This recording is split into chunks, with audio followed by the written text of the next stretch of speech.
Cordiales saludos especialmente a los telespectadores de las islas de Tenerife, La Palma y La Gomera. Y nuestra bienvenida a don Antonio Castro Cordovez, diputado autonómico, consejero de Infraestructuras, Transporte y Vivienda y secretario del Gobierno de Canarias y también candidato de Coalición Canaria al Parlamento por la circunscripción de La Palma. Don Antonio, bienvenido. Muchas gracias. Bien, tendríamos que recordarles a todos ustedes que Canal 8 es el segundo canal de los locales en audiencia de la provincia de Santa Cruz de Tenerife, el tercero del archipiélago, que el capital de este canal es 100% canario, tinerfeño, y que la línea editorial es pluralista. Pluralistas son sus contenidos y en este asunto de los contenidos, tanto el presidente del canal, don Juan Luis Lorenzo, como la directora, doña María Lorenzo, probablemente no le cedan el primer lugar a ningún otro canal, con el mayor respeto a todos, digo en lo del pluralismo, porque es un pluralismo que se demuestra en cada programa que realizamos todos cuantos o bien pertenecen al canal o bien colaboramos con él. Bueno, con don Antonio Castro siempre ha tenido la gentileza de venir a los debates que se han organizado, a los distintos programas, también en las entrevistas que hemos tenido con él, a las conversaciones periodísticas. Esta vez estamos en pre-campaña electoral y vamos a, si le parece bien a usted, vamos a dedicar más o menos la mitad del tiempo de la entrevista pues, a asuntos políticos del propio gobierno, de todo el archipiélago, y la segunda mitad nos centraremos ya en la isla de San Miguel de la Palma, de la cual usted es diputado y de la cual usted aspira a renovar esa confianza de los electores palmeros. ¿Le parece bien el esquema de distribución? Muy bien, muy bien. Bien, pues ya de acuerdo con eso, lo primero que tendría que preguntarle es, a su juicio, cómo se está desarrollando la precampaña electoral, es decir, el comportamiento de los partidos y de los líderes políticos de las distintas fuerzas en Canarias. ¿Cómo lo ve usted? Bueno, yo creo que poco a poco va entrando la normalidad, pero en esta ocasión tengo que decir que desde mi punto de vista empezó demasiado pronto lo que podríamos llamar campaña, ¿no? Aunque luego tengamos términos como pre-campaña, porque al final todo es campaña. Todo es campaña. Yo recuerdo que ya en el verano comenzó a haber tensiones entre el Partido Socialista y Coalición Canaria, que teníamos un acuerdo, un pacto de gobernabilidad en Canarias con apoyo parlamentario del Partido Socialista y un gobierno de Coalición Canaria.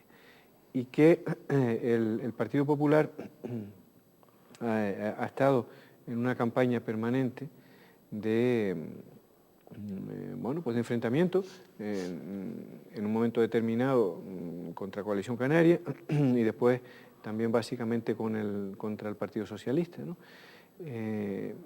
Y que quiero recordar además que fue motivo de ruptura del gobierno que había entre Coalición Canaria y el Partido Popular, porque el Partido Popular estaba utilizando su representación en el gobierno, sus cuotas de poder en el gobierno, para un enfrentamiento permanente al gobierno de Madrid, que es el Partido Socialista.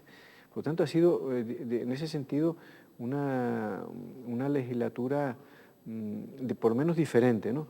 Y yo creo que ha sido de las legislaturas en que menos agradable ha sido el ejercicio de las funciones institucionales, ¿no? Claro. Y por otra parte, bueno, pues después cuando también hay que decir, hay que decirlo todo, desde que el Partido Socialista presenta a su candidato en Canarias, que fue lógicamente antes de empezar incluso lo que se llama en términos técnicos la precampaña, pues entró en una campaña tremenda, ¿no?, de enfrentamiento. Y yo observo, por lo menos observo, que poco a poco se va viendo a la normalidad, que no es cruzarse de brazos, evidentemente, ni es callarse, pero entrar dentro de la normalidad de las campañas electorales, lo cual es bueno para todos, porque lo importante de una campaña electoral es que las fuerzas políticas y los candidatos puedan explicar los programas de lo que van a hacer, sobre todo lo que van a hacer. Los respectivos programas, vamos. Sí. Mire, vamos a ver, y haciendo un análisis de la legislatura, primero en el Gobierno, después le voy a preguntar por el Parlamento, las dos etapas, bueno, usted tiene amplia experiencia en la permanencia del Ejecutivo y, digo, de otros ejecutivos, bajo la presidencia de don Adán y el gabinete del cual usted es secretario, además de consejero. estas dos etapas que casi coinciden con la mitad de la legislatura, es decir, sí, aproximadamente, los dos primeros años aproximadamente en coalición con el Partido Popular, los dos últimos gobernando en solitario con apoyos puntuales del Partido Socialista en el Parlamento. De las dos etapas, ¿cuál, digamos, ha sido, desde el punto de vista institucional, desde el punto de vista del Gobierno, ha sido más provechosa o más tranquila, o han podido ustedes trabajar, digo, los mayoritarios o los totales de Coalición Canaria en el Ejecutivo? Bueno, el Gobierno con el Partido Popular, por lo menos la presencia en sí, no eran malos. Y después, como personas, los consejeros eran consejeros, o fueron consejeros y consejeras trabajadores y yo creo que y competentes en sus áreas. Lo que sucede, es lo que dije antes, ¿no?, que se estaba tratando de instrumentalizar esos departamentos del gobierno que tenía para un enfrentamiento con el gobierno del Partido Socialista. Pues si me permite un paréntesis, yo que asisto a las reuniones de las conferencias sectoriales en 3 ministerios, ¿no?, el de Medio Ambiente por Aguas, el de Vivienda y el de Fomento, pues se ve en estas reuniones que están todos los consejeros con la ministra, en este caso son ministras, las 3, pues se ve las políticas que cada comunidad autónoma sí, bueno, no, que forma un bloque las comunidades del Partido Popular y otro bloque del Partido. Y luego estamos los que no somos. Estaban entonces los catalanes, que ahora son del Partido Socialista, pero están los vascos y los canarios, que tratamos siempre de mantener una postura intermedia.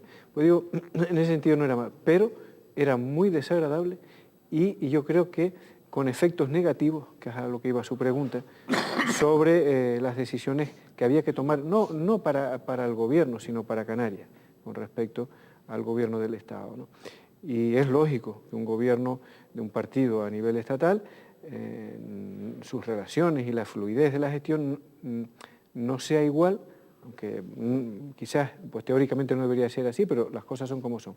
Pues no es exactamente igual cuando hay buenas relaciones con un gobierno, cuando no hay buenas relaciones con un gobierno autonómico.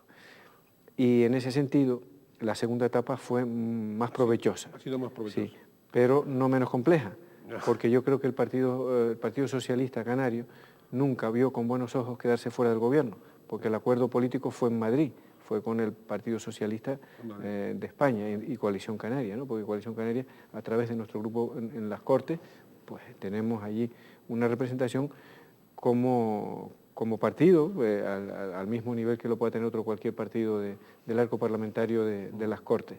Y se gestó allí el acuerdo político y por otra parte, claro, el Partido Socialista de Canarias, al estar apoyando a un gobierno de Coalición Canaria y no participar de ese gobierno, también le resultaba, y yo lo entiendo, una postura un poco incómoda, y de alguna manera tenía que rentabilizar ese apoyo.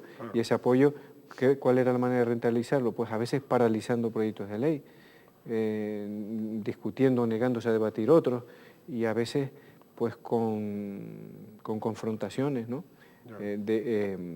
Abiertas en algunos temas. O sea, una etapa quizás menos efectiva, pero no mala necesariamente con el Partido Popular, y otra parte mucho más efectiva, lo cual es bueno para los ciudadanos, eso hay que decirlo con claridad. O sea, el apoyo del Partido Socialista fue positivo para Canarias, pero bastante incómodo para el gobierno el tener que navegar en esas condiciones pues casi la mitad de la legislatura, como usted muy bien dijo. Sí, ha sido aparte igual. De todas maneras, desde la percepción de la ciudadanía, a veces las mayorías absolutas de los gobiernos, cuando un gobierno con mayoría absoluta y no tiene necesidad de apoyos puntuales y tal, bueno, pues eso también, desde el punto de vista de la ciudadanía, a veces casi se prefiere el que haya que negociar, el que haya que pactar, el que haya que, de alguna manera, ser más dialogantes, que el gobernante sea más dialogante, porque a veces los gobernantes dan la impresión, yo no digo que haya sucedido en el gobierno de Canarias,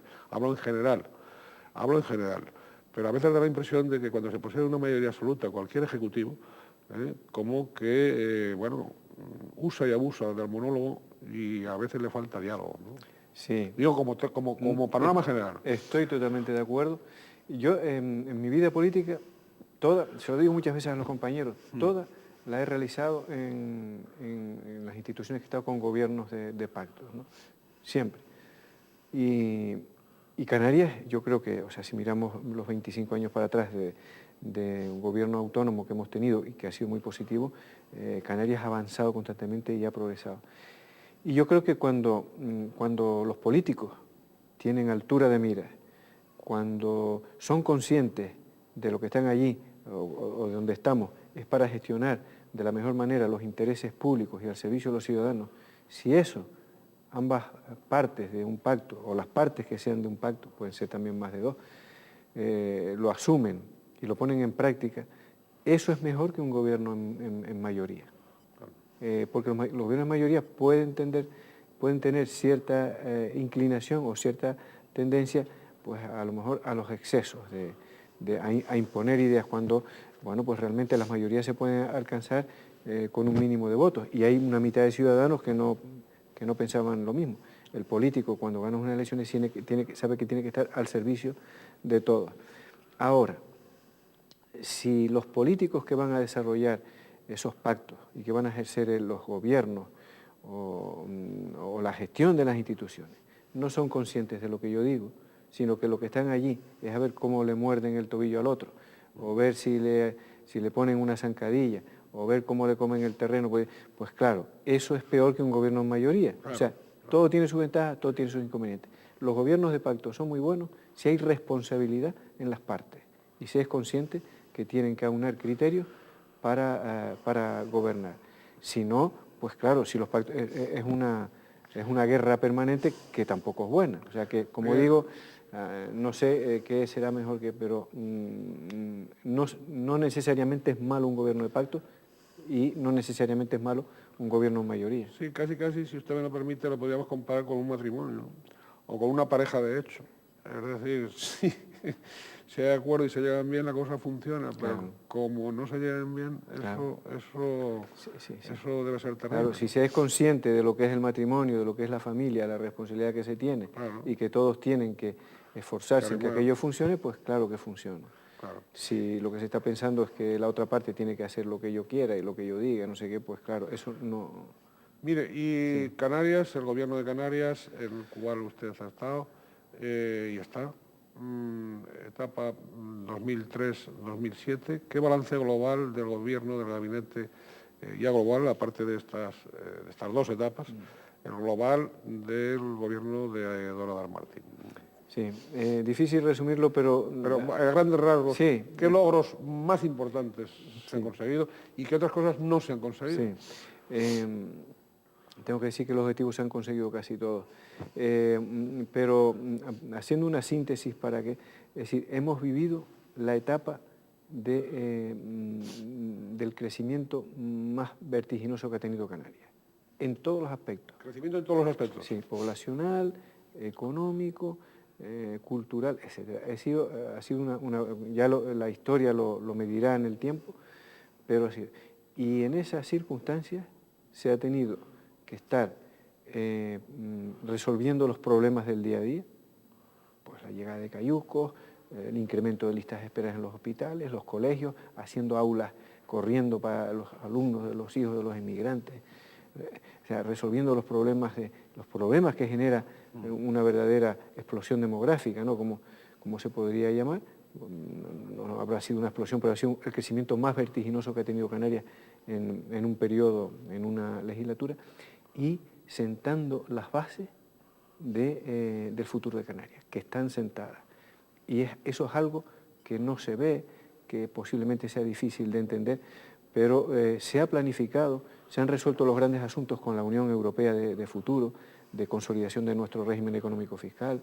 Eso es lo que le iba a preguntar sobre esas bases de futuro. ¿Cuáles son esas bases que se han consolidado? Sí, bien, pues vamos a empezar por los asuntos europeos. Sí, sí. Se ha consolidado el desarrollo, el desarrollo institucional, el desarrollo normativo, el papel que juegan las regiones ultraperiféricas en Europa. Esto lo decimos de rápido, a mí me gustaría tener tiempo para explicarlo, la importancia que tiene Canarias, porque además dentro de ese grupo de comunidades europeas o de territorios europeos que conforman las regiones ultraperiféricas, Canarias es el que los lidera, porque es el que mayor economía tiene, mayor población tiene, y tiene, o sea, los demás le reconocen el liderazgo de Canarias, lo cual es bueno, porque cuando se va a hablar con varios, dicen, no, pero habla tú, encabeza tú, preside tú, eso tiene importancia. Ahí nos vienen, eso es la manera de que hemos obtenido también de compensar la pérdida de fondos europeos que hemos tenido por haber alcanzado los niveles de desarrollo. Es decir, los fondos, sí, las rentas, efectivamente, y a través de los recursos como regiones ultraperiféricas, que van a ser además, es decir, es una situación real y permanente. O sea, Canarias seguirá siendo región ultraperiférica, pues geográficamente siempre. Eso es uno. Régimen económico fiscal. Se ha aprobado la prórroga, se han consolidado las ayudas al REA, se resolvió el tema del futuro de la OCM del plátano, incluyendo en lo que llamamos mecanismos POSEICAD, es decir, unos fondos propios ya definitivos, como los podían tener otras actividades productivas del sector primario en Canarias, consolidado las ayudas al régimen de abastecimiento del REA, la zona franca, que es algo nuevo que se está desarrollando en las dos grandes áreas portuarias de Canarias, y la zona especial canaria, la SEC, que también está teniendo una expansión importante. Grandes asuntos europeos. Con el Estado se cerraron los planes de ayuda al transporte, se subió la subvención al transporte aéreo del 33% al 50%. Tanto interinsular como con el exterior. Y del transporte marítimo, lo mismo, se pasó del 25% al 50%, aunque ahí a partes iguales entre el Gobierno de Canarias y el Gobierno del Estado. Pero después los grandes planes de infraestructuras de costas, de carreteras, están pendientes, las obras hidráulicas, que está digamos que concertado el convenio, comprometido el presupuesto. Está tramitado, aprobado, están en los presupuestos, solo pendiente de la firma. Los grandes planes de vivienda. Y dice, usted me preguntaba qué cosas no se resolvieron, porque hemos ido hablando de Europa, hemos ido hablando del Estado. No se ha resuelto la aprobación del Estatuto de Autonomía, pero que lo tenemos planteado allí y que merecería un capítulo solo para hablar de lo que se plantea. Algo le comentaré. Sí. No se ha resuelto el tema de la financiación autonómica. Es un asunto que yo creo que ya el Gobierno del Estado lo quiere dejar para la próxima legislatura. Y no se ha resuelto el déficit de la financiación sanitaria de Canarias, que son de las pocas comunidades españolas, junto con Cataluña, es decir, todas las comunidades españolas que han crecido en población están mal financiadas en sanidad. Y en Canarias nos está viniendo la financiación con los datos de población del año 1999, cuando ahora mismo tenemos casi 400.000 habitantes más que en el 99. Y eso es los euros que corresponden por persona o per cápita son un montón de dinero. Están en torno a los 70-80 millones de euros al año, que es un montón de dinero y que vendría muy bien para aligerar las listas de espera o poner más médicos, como mejorar la sanidad. Digamos que a nivel de Estado, que yo recuerde, son los grandes asuntos, es decir, el estatuto, la financiación autonómica y la financiación sanitaria. No sé si me queda. Con el gobierno de Rodríguez Zapatero, en su experiencia, en las áreas que usted tiene, de infraestructuras, de transportes, de vivienda, las relaciones son mejores, peores que con el gobierno de Aznar, del Partido Popular, o depende de los asuntos. Las relaciones, tengo que decir que son mejores. Mejores ahora. Sí.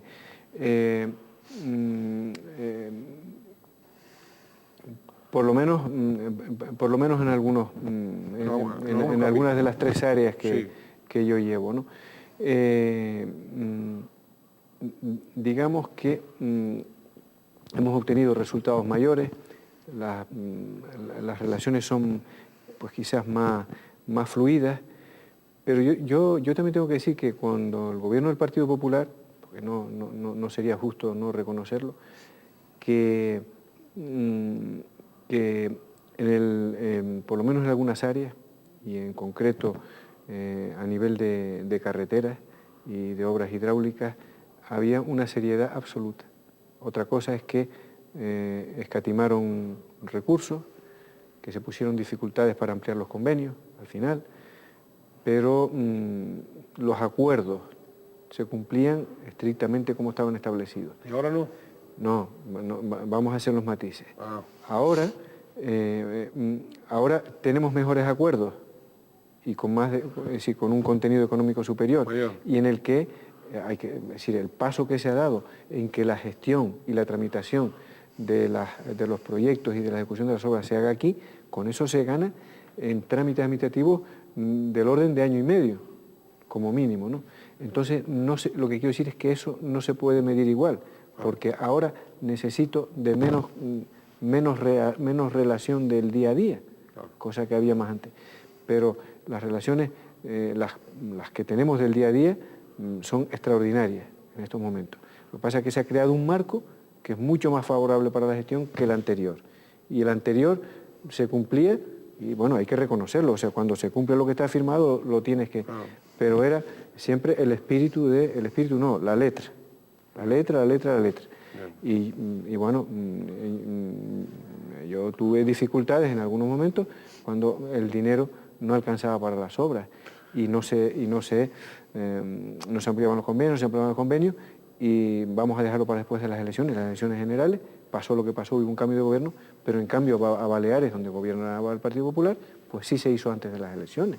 O sea, son detallitos que yo digo. Ahora, las relaciones, yo no tengo ninguna queja, ni antes ni ahora. Lo que pasa es que ahora, con el gobierno del Partido Socialista, se creó un marco que es más... ¿Es más descentralizador o más descentralizado, por decirlo de alguna manera, ese marco? Sí, pero eso no se le puede imputar a ningún gobierno, porque yo, con los años que llevo, y hubo gobiernos anteriores del PSOE, del Partido Socialista, los gobiernos, a medida que han pasado los años y madura la democracia y la convivencia entre las instituciones y demás, van siendo más realistas. No quiero decir ni centralistas, ni autonomistas, ni no centralistas, porque es que ese no es el debate.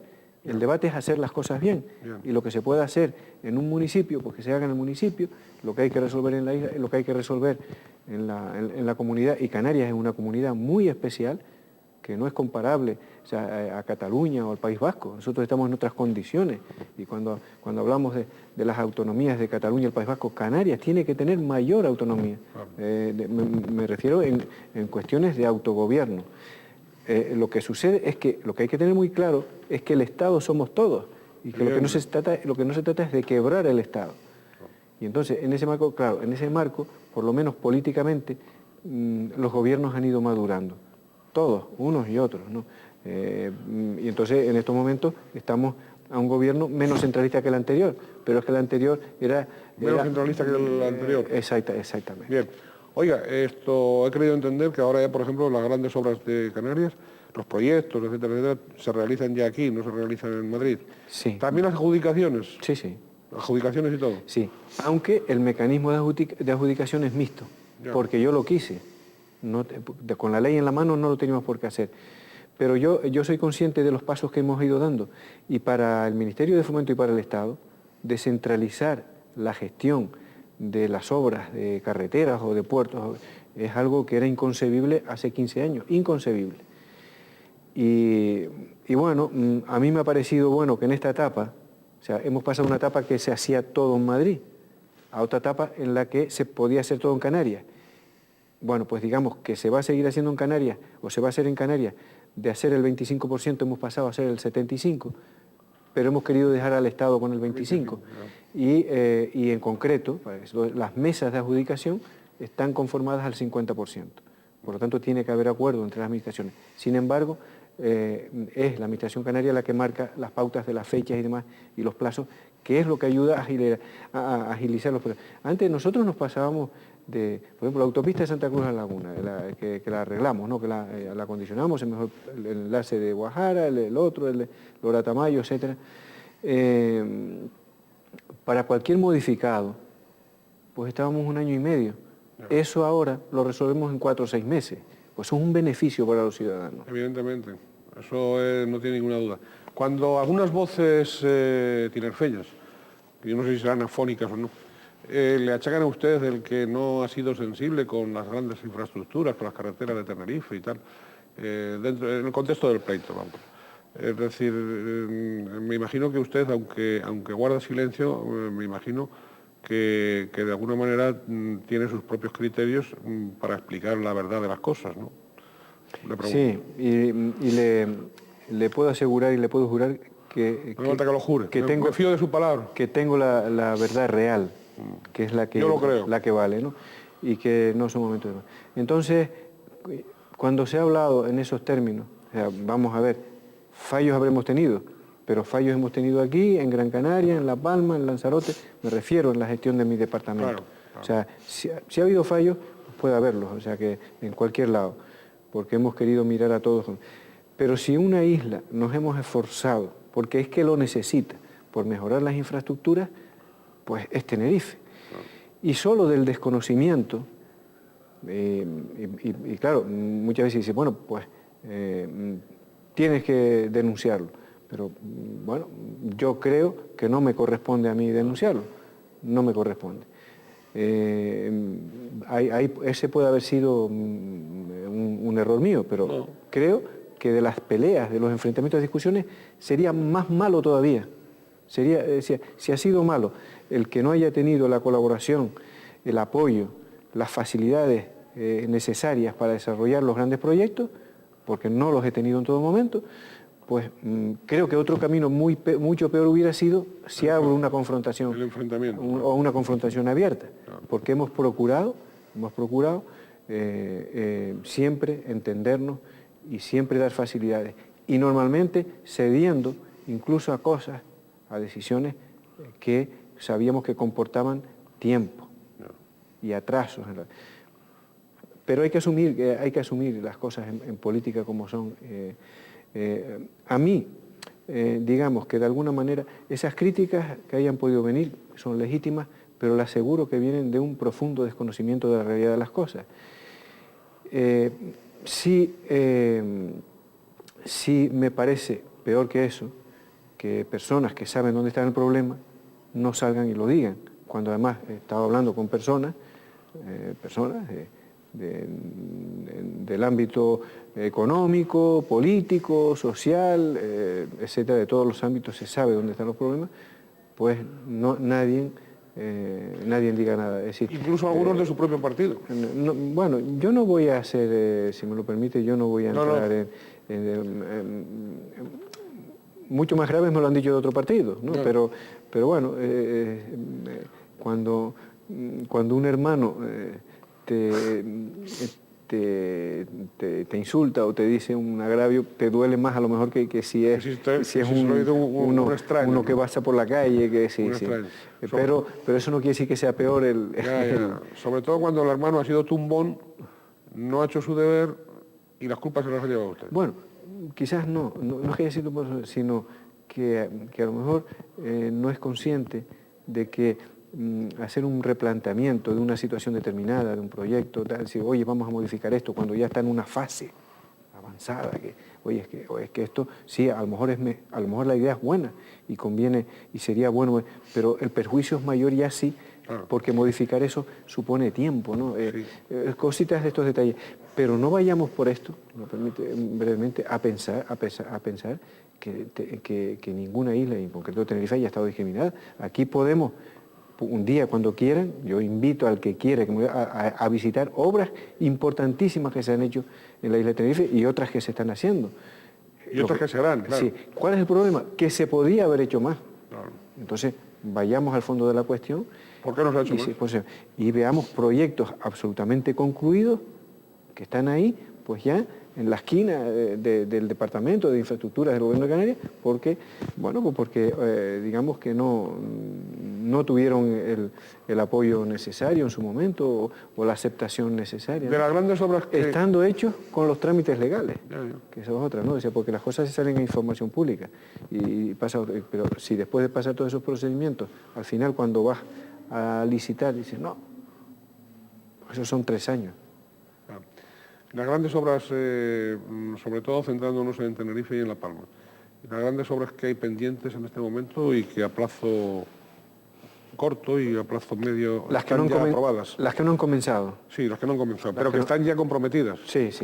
Mira, que yo recuerde en estos momentos, la primera obra comprometida, refiriéndonos a carreteras, Sí, sí. si hablamos Podemos hablar de obras hidráulicas, de puertos, sobre todo carreteras. de puertos, carreteras, es la vía litoral de Santa Cruz de Tenerife. Bien. Esa obra ya firmó el consejero de Infraestructuras, que es un servidor, los documentos necesarios para ir al boletín. O sea que antes de 15 días están en el boletín oficial anunciando para que las empresas se presenten para hacerlo. Esa es una obra de un coste aproximado de 60 millones de euros y que supone que se va a soterrar parte de la avenida Naga y toda la Plaza de España. Se va a soterrar. Esa obra va a permitir que el tráfico que llega a la autopista, tanto a la zona sur por la refinería como a la autopista norte en la avenida 3 de Mayo, no tenga que, si el tráfico de salida no pasa por semáforos. Ya. Y entonces va a agilizar. Porque la parte de arriba se seguirá utilizando, pero para un tráfico urbano. Se descongestiona. Esa, como digo, esa obra estará en 15 días. Otra obra que yo creo que esté como muy tarde a lo largo del mes de junio, es decir, pero en esta legislatura, en el boletín, es la carretera entre Icó y el Tanque. Y yo por mí la hubiera hecho entre Icó y Santiago del Teide, pero han sido representantes de la isla, y sobre todo por cuestiones medioambientales, salidas también desde el propio gobierno de Canarias, pero de otras instituciones, las que han dicho de fraccionar el proyecto hasta Santiago del Teide, bien digo, Icó Santiago del Teide, y la otra parte acometerla por un trazado distinto en túnel, que, en fin, que no voy a decirle mi opinión sobre ese asunto, pero bueno, pues la realidad es así. Ese otro proyecto ya se está haciendo, pero hubo que seccionar, fragmentar el proyecto que estaba completo en dos, correctamente en dos. Uno que ya se ha tramitado todo y se va a licitar, como digo, pues es posible que en el mes de mayo, pero si no en el mes de junio se licitaría. Entonces, eso permitiría que la avenida esta del litoral, avenida marítima la podemos llamar, como de Santa Cruz de Tenerife, estuviera ejecutándose, iniciando su ejecución a finales de este año, principios del próximo, y la otra pues a mediados del año que viene, porque los procesos administrativos de adjudicación, contratación e inicio de las obras no son tan sencillos, requieren un tiempo, ¿no? Entonces a mediados del año que viene estaría haciéndose... Y luego estamos con el proyecto más importante de todo el sistema viario de Canarias, que es resolver el problema de tráfico de lo que llamamos área metropolitana de Tenerife, Santa Cruz La Laguna. Ahí está el futuro. Estos días hemos concluido, como usted sabe, lo del Padre Anchieta, que es un pequeño granito de arena para lo que va a ser el gran sistema de comunicación. Ahí lo que se ha hecho es descongestionar ese medio cuello de botella que había ahí del tráfico del norte a la capital de la isla y a la laguna. Pero va una vía, va una carretera que unirá Guamasa, por detrás del aeropuerto de los Rodeos, con Santa María del Mar, las autopistas del norte y del sur. Y al mismo tiempo, esa vía tendrá una conexión aproximadamente a la altura de Guajara, aproximadamente, entre Guajara y Lora Tamayo, se conectará esa nueva vía con la actual Santa Cruz de la Laguna.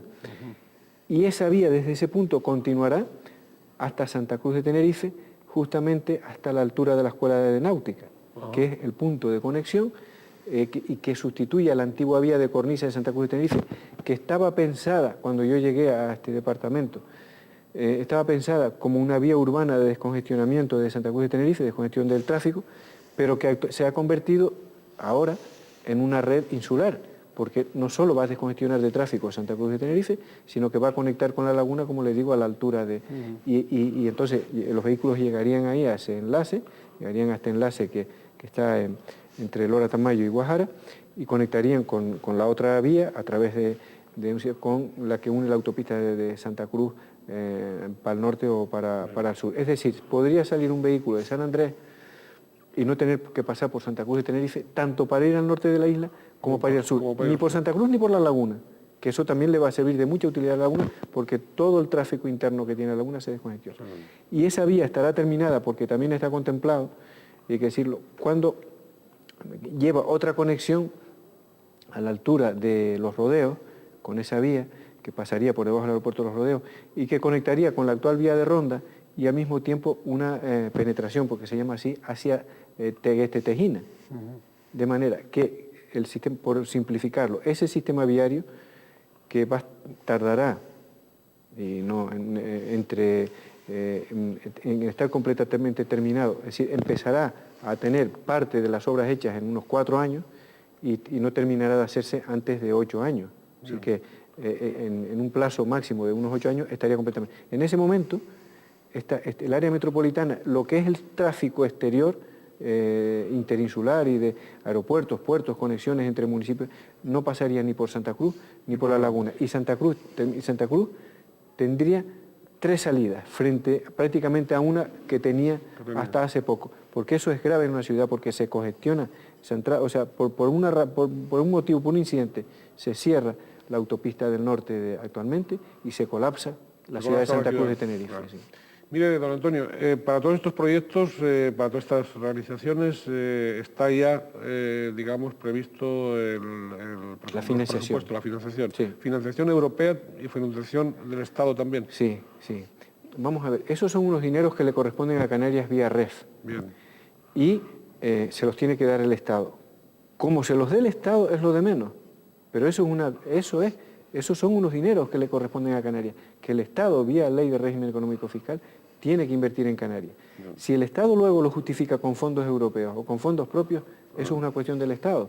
Bien. El Estado hasta ahora, tanto en obras hidráulicas, para que se sepa, como en carreteras, lo está justificando con fondos europeos, porque estos proyectos son financiables por la Unión Europea y Canarias es región financiable, claro, con lo cual le viene muy bien. Pero a nosotros lo que nos interesa es el dinero que hay, un poquito menos de dónde viene. Pero es dinero canario, ¿eh? Ya. Cada uno de los temas que estamos abordando merecería un programa más específico. Sí. Y por lo tanto yo le agradezco muchísimo a ustedes la capacidad de síntesis porque son temas de gran interés, son temas de presente y de futuro. Y yo comprendo que el esfuerzo se está realizando porque estamos luchando contra el tiempo. Ya digo, hemos hablado de carreteras, si yo le pregunto por puertos y le pregunto por otras infraestructuras, pues evidentemente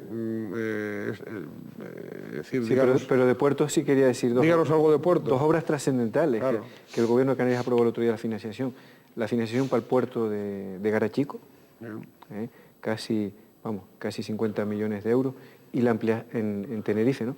Y la ampliación del puerto de Tazacorte, también con aproximadamente 60 millones de euros. Son 2 obras que el gobierno de Canarias en la última reunión aprobó la financiación. Muy bien. Y vivienda, básicamente.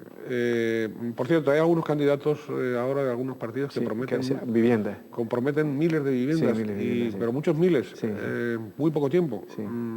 ¿Eso se puede hacer así? Si hay suelo, sí. Vamos, digo, si hay suelo y si hay dinero, claro. Sí. Bueno, no, dinero sí. Sí, pero si hay suelo. Y el problema es el suelo, sigue siendo el suelo. Vamos a ver, con esto de las viviendas, de la vivienda de protección oficial, se juega, o el planteamiento es que la financiación normalmente suele ser financiación hipotecaria. Claro. Que hoy los bancos la dan a 40 años. Luego, yo creo que la parte económica efectivamente no sería problema. Yo sigo viendo una dificultad para desarrollar los planes de vivienda en el suelo. Yo por eso he insistido mucho durante toda mi etapa en el departamento pues llevando vivienda también, en resolver los problemas día a día, pero como digo, los de largo plazo. Nosotros, ¿qué hemos podido hacer para resolver el problema de suelo? Hacer una ley de vivienda que luego incluso la modificamos para obligar a los ayuntamientos no a comprar suelo, a lo mejor no tienen recursos, pero sí a reservarlo. Bien. Que luego el gobierno de Canarias o los promotores o las empresas públicas de suelo lo pueden adquirir perfectamente para hacer las viviendas. Y esas operaciones llevan años. Es decir, si el suelo no está, yo puedo decir que quiero hacer, vamos a coger en La Orotava, por poner un ejemplo, o en el municipio, vamos a coger un municipio de La Palma, en San Andrés y Sauce. Mira, vamos a hacer en San Andrés y Sauce 300 viviendas y en La Orotava 1.500 viviendas. Pero ese suelo, si en el plan general municipal no hay suelo para construir viviendas, pues modifica el plan, años. Pero supongamos que sí hay suelo. Que por cierto, el Ayuntamiento de La Orotava es uno de los ayuntamientos que sí se ha preocupado de reservar suelo. Lo aporte, yo no entro en la aportación, sino en que, bueno, pues estando el suelo, ese suelo tiene dueño, hay que comprarlo. Hay que registrarlo a titularidad de las administraciones públicas, que es complejo. Y luego, pues hay que hacer un proyecto de urbanización que lo tiene que supervisar el ayuntamiento, a ver si las calles, el agua, la luz, hacer un estudio de desarrollo de ese plan de vivienda, esas familias qué entrada y salida tienen en las carreteras, los chicos a qué colegio van, las familias qué centro de salud tienen cerca, etcétera, etcétera, ¿no? Y luego, buscar el dinero, que lo hay, como digo, y sacar a subasta y hacer las viviendas. Eso no se hace en menos de 4 o 5 años. Por lo tanto, ahora, en esta próxima legislatura, haremos básicamente la planificación, se ejecutará las viviendas que se han planificado con el suelo que existe en esta legislatura. En la próxima legislatura pues habrá que buscar suelo para hacer algunas se podrán empezar, pero esa es la realidad. Pero eso no es malo, el tener voluntad de decir, oye, estas cosas hay que hacerlas, ¿no? Claro. Eso no... Oiga, estos días atrás se daba la noticia de que la Dirección General, una Dirección General, digamos, adscrita a la Consejería tal, se oponía al trazado que había hecho el Cabildo de Tenerife sobre el tren del sur. ¿Qué hay de eso? Bueno, lo primero que es que no se opone. Tremendo disparate el enfocar las noticias de ese... Bueno, pues evidentemente por desconocimiento. Porque el tren entre Santa Cruz de Tenerife y el sur, las Américas, en principio, que es hasta donde llegaría, está recogido en el plan, lo que se llama eje transinsular, o plan director de infraestructura, o red transcanaria, que es del gobierno de Canarias. No. O sea que, pues tremendo. ¿Qué sucede? Que, digamos, en estos momentos se está haciendo el trazado por parte del Cabildo Insular de Tenerife. Y respecto al trazado, como es preceptivo, el Cabildo pide informe al Departamento de Carreteras.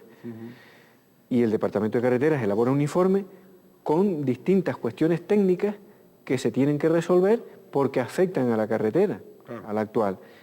Pero eso no es oponerse, es decir, oye, en este enlace aquí pasas muy cerca, o ten en cuenta que de aquí van a salir 25.000 vehículos, o se van a bajar no sé cuántos pasajeros que van a coger el coche y no hay capacidad de entrada, o que en otro sitio coges la zona de afección de la carretera, porque la carretera tiene una zona de afección, ¿por qué? Pues si algún día hay que desdoblarla. Claro. Cuestiones de este tipo. Pero es que hay una comisión creada a raíz de que el Gobierno de Canarias, la Consejería de Infraestructura, o la Dirección General de Infraestructuras en concreto, hace estas apreciaciones sobre el proyecto, el estudio, anteproyecto, proyecto de trazado, que lo que es que no es lo mismo que proyecto de construcción, que el proyecto de trazado se hace para eso, para ver qué cosas hay que corregir para luego elaborar el proyecto de construcción, pues bueno, y eso se ha tomado como es que se opone, porque lo ha utilizado, claro, estamos en campaña electoral y lo ha utilizado un partido, ¿no? El Partido Socialista, y además, bueno, con todos los respetos, pero no quiero decir que lo hayan manipulado, o que lo hayan hecho ellos profesamente, pero lo que hay que aclarar es que son condicionantes o alegaciones que se hace a un proyecto que no es definitivo y que se corregirá porque hay una comisión técnica entre el Cabildo y la Consejería para arreglarlo. Creo que esté aclarado, ¿no? Sí, porque es un tema que parece... El área de gobierno de don Antonio Castro en el Ejecutivo Autonómico es tan amplia que evidentemente siempre los tiempos se nos hacen cortos.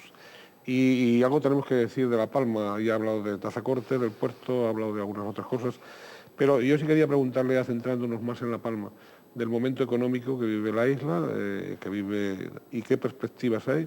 ¿Qué perspectivas ve usted?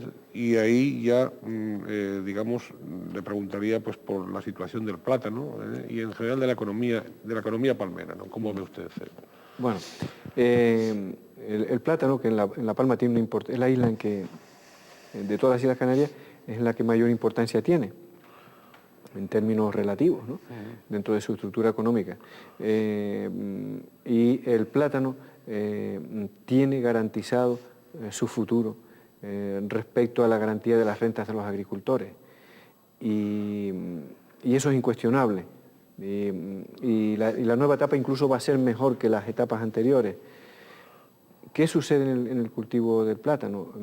Es decir, se han hecho todas las reformas administrativas, las garantías europeas, la OCM, ahora el nuevo reglamento del plátano dentro de lo que es el sistema de fondos europeos, incluido en los programas POSEICAN, un programa similar al POSEICAN.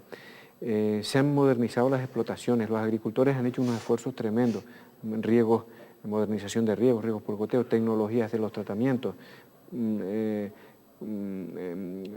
adaptaciones varietales, mejorar, más cuidado en la recolección, incluso en los empaquetados, pero no se ha dado el paso definitivo en la comercialización.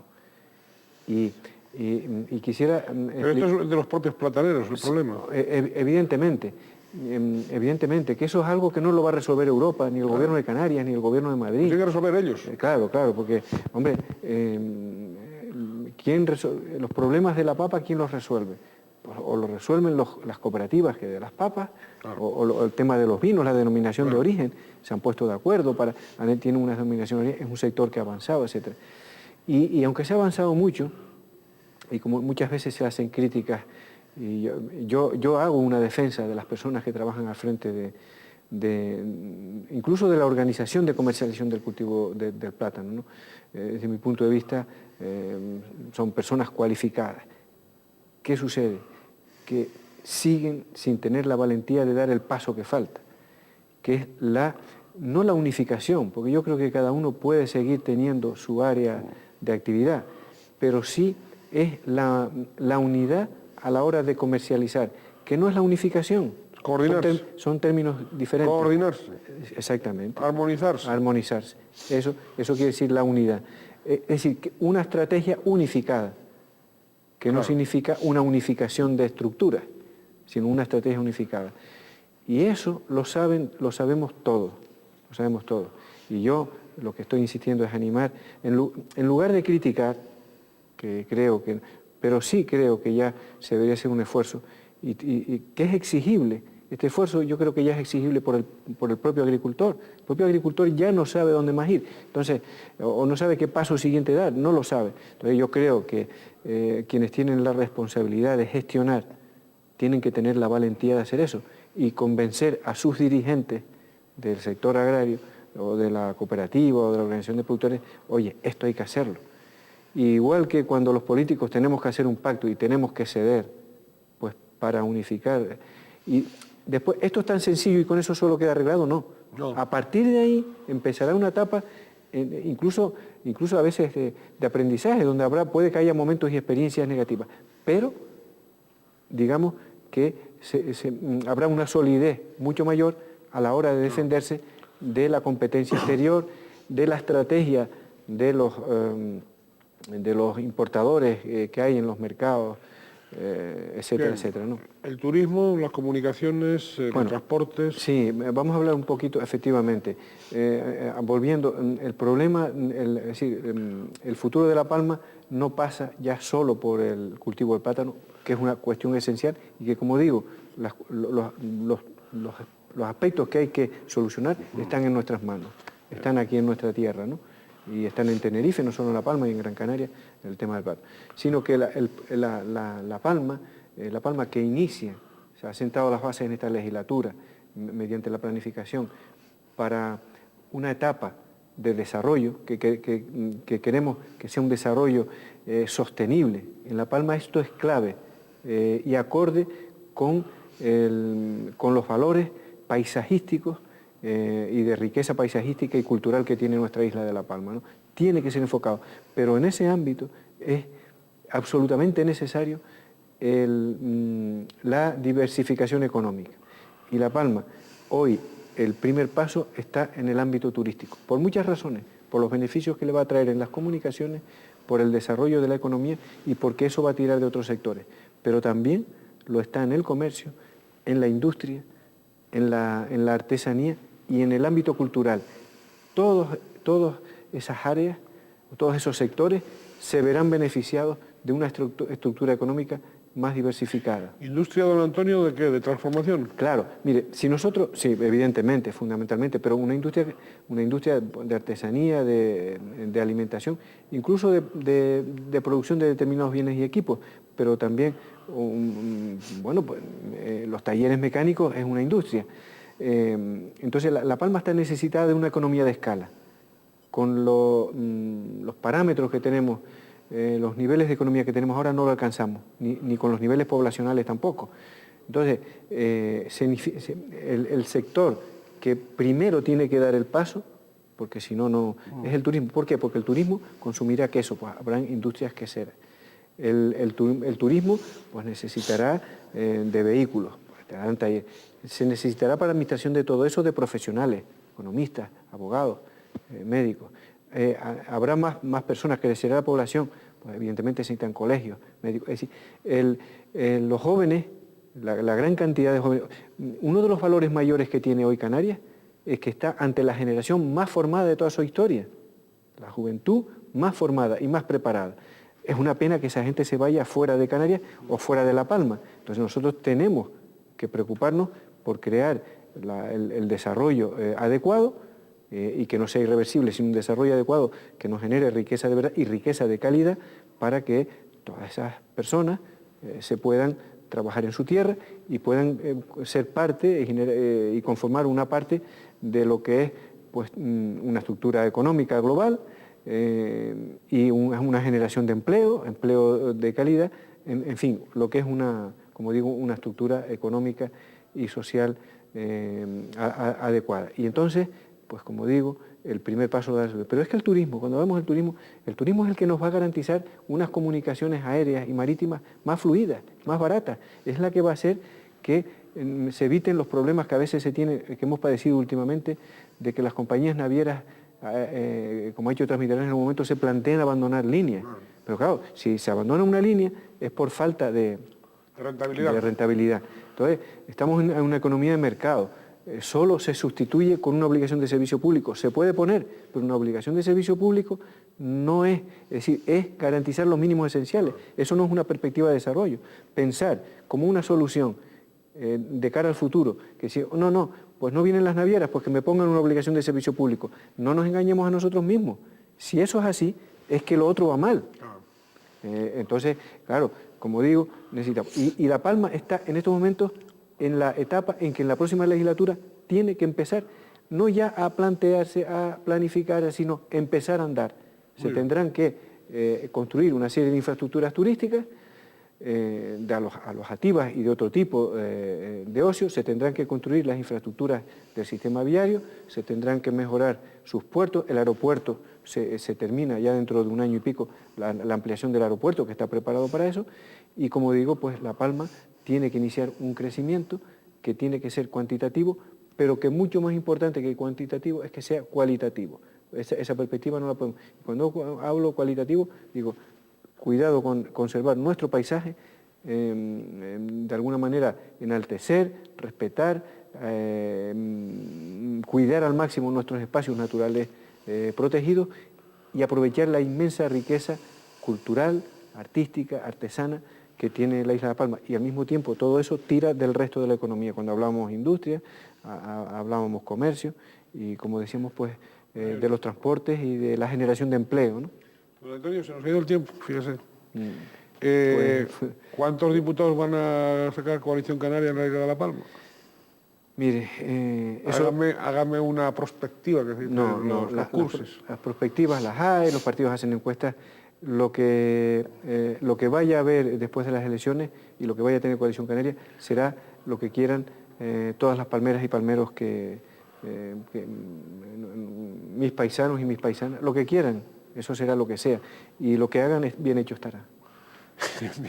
Esa es una respuesta muy diplomática. No. Pero bueno, el Cabildo sí lo va... Es una respuesta honrada. Porque honrada. Yo sé, honrada y sincera. ¿Ustedes han transmitido a la isla de La Palma todo el esfuerzo que han hecho en Coalición Canaria? No lo sé. Eso lo saben los ciudadanos. No sé si eso lo habremos sido capaces de transmitir. Lo cierto es que los ciudadanos en una democracia nunca se equivocan. Y lo que tengo yo que ser consciente es que lo que hagan estará bien hecho y respetarlo, porque uno está aquí para el servicio de... O sea, la política a mí me gusta. La política al político le tiene que gustar, como al médico ejercer su profesión, por encima de aspectos económicos, como al sacerdote la suya, como al profesor la suya, ¿no? Y ahora tengo que entender, y lo tengo que tener muy claro, que esto está al servicio de los demás, de los ciudadanos y de los intereses públicos. Y yo creo, sinceramente me siento capaz y tengo un partido y unas personas que nos arropan y que y que, bueno, que están en condiciones de afrontar ese reto ¿Usted se ha despedido? Porque lo hemos demostrado. ¿Usted se ha despedido de la posibilidad, digo posibilidad, se ha despedido de la posibilidad de ser presidente de Canarias alguna vez? De eso no se puede despedir uno, porque eso lo dirá el destino, lo dirá hasta ahora pues he tenido todo el apoyo del mundo y todo el cariño del mundo de nuestros paisanos, paisanos y paisanas de La Palma, tengo que decir también de las herreñas y herreños, de mucha gente, ¿no? Y también no tan unánimemente, pero de todas las islas, creo que sí, pero las coyunturas no lo han querido. Ahora, no se piense por ningún momento que el mejor servicio político se le puede prestar a La Palma siendo presidente del gobierno. No, lo importante es el poder político que La Palma tenga en el Parlamento para ejercerlo. A partir de ahí, el gobierno depende del Parlamento. No, pero si no el presidente, si no el presidente, a lo mejor usted dentro de las consejerías también puede hacer una gran labor. Si nosotros tenemos un número de diputados importante, ese será el poder de La Palma, y eso, los diputados que hemos tenido hasta ahora, que hemos tenido la mayoría de los de La Palma, es lo que nos ha valido para marcar una posición firme en defensa de los intereses de La Palma. Sin olvidarnos, porque eso, cualquier ciudadano de La Palma, le puedo asegurar que es enormemente consciente de que lo primero está en defender a su isla, pero no de una manera absolutamente egoísta, sino que es en armonía, en convivencia, en coordinación con el resto de los canarios. Eso, en una de las islas que más se entiende, quizás sea de La Palma. Las islas mayores, en ese aspecto, tienen que madurar más.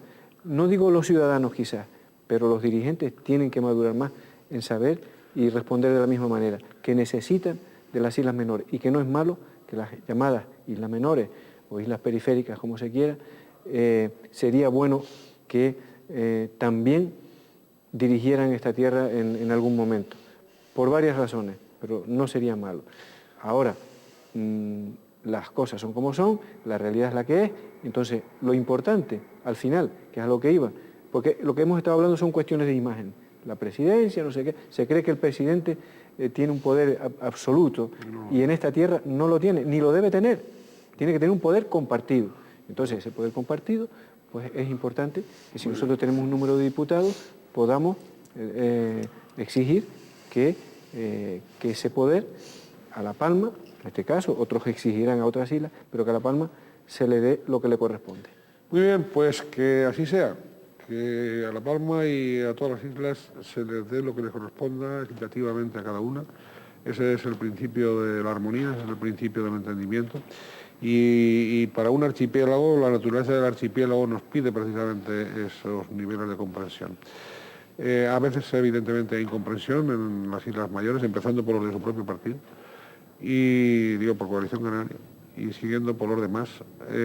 Y bueno, pero esperamos que en un futuro, ojalá sea más pronto que tarde, se aproximen esas posiciones que usted acaba de decir, que además son el fundamento del progreso de todo el archipiélago. Cada isla por su lado no va a ir nunca a ningún lado y las 7 juntas irán donde su gente quiera que vayan.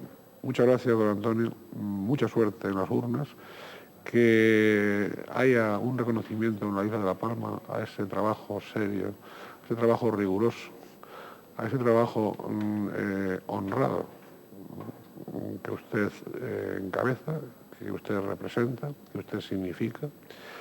Y nada más, y anímese, presidente puede ser cualquier día, el día que menos espere. Muchas gracias. Muchas gracias. Por supuesto. Muchas gracias, don Antonio, y muchas gracias a todos ustedes. Hasta un próximo programa, deseándoles, como siempre, que sean felices en la medida de lo posible. También serán felices si contamos con buenos gobernantes y si colaboramos con ellos. A los gobernantes no hay que dejarles toda la carga hay que compartirla.